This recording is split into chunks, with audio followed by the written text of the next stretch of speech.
Handa ko na itong kanyang baunan.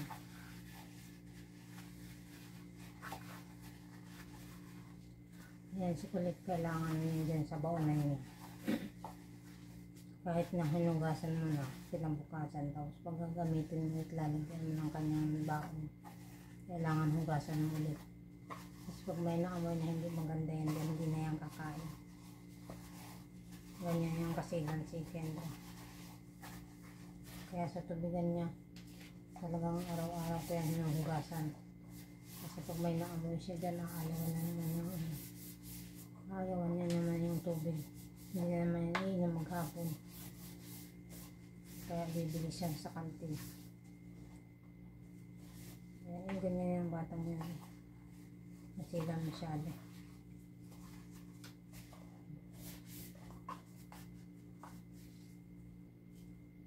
Kailangan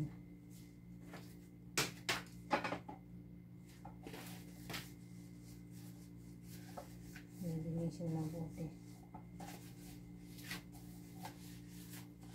Kaya ayaw niya ng ng metal na ayaw niya ng metal na tubigan. Ayaw daw niya ng amoy na lata. Yung sa batang. Kaya ang dami ko dito mga tubigan niya. Tapos pag may naamoy siya, hindi niya gagamitin kahit kailan. Ang dami kong tubigan. Hindi naman pwedeng gamitin ng ating at pang bata nga. Diba? Pang bata ang kulay. Ayan. Kulay tayo yan. Masyadong masilan.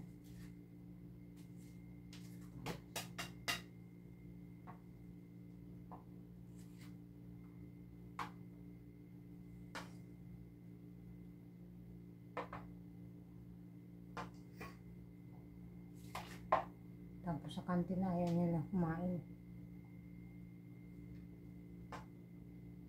Ayaw niya na mag-order sa kantin. Sabi ko nga, bakit? Kasi mama, matigas ang kanin.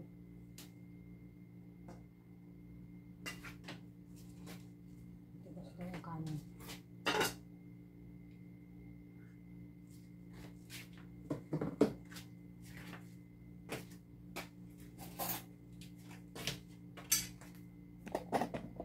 Apat lang naman ang gusto niya dito. Kaya apat lang niluto ko.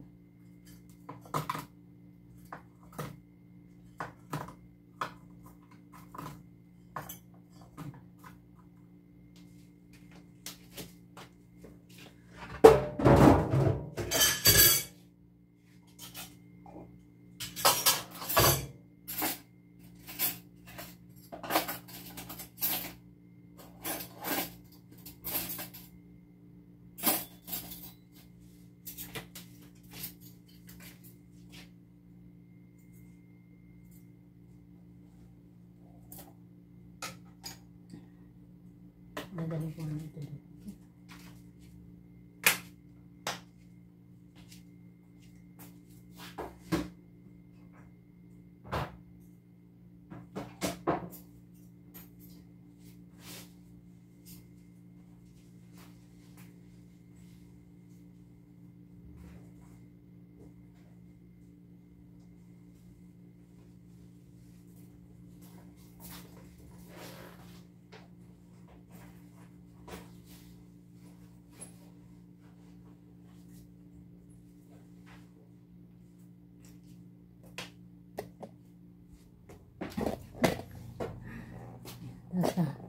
Tapos na ako magluto kaya magbibante na tayo. Kakapinan na tayo.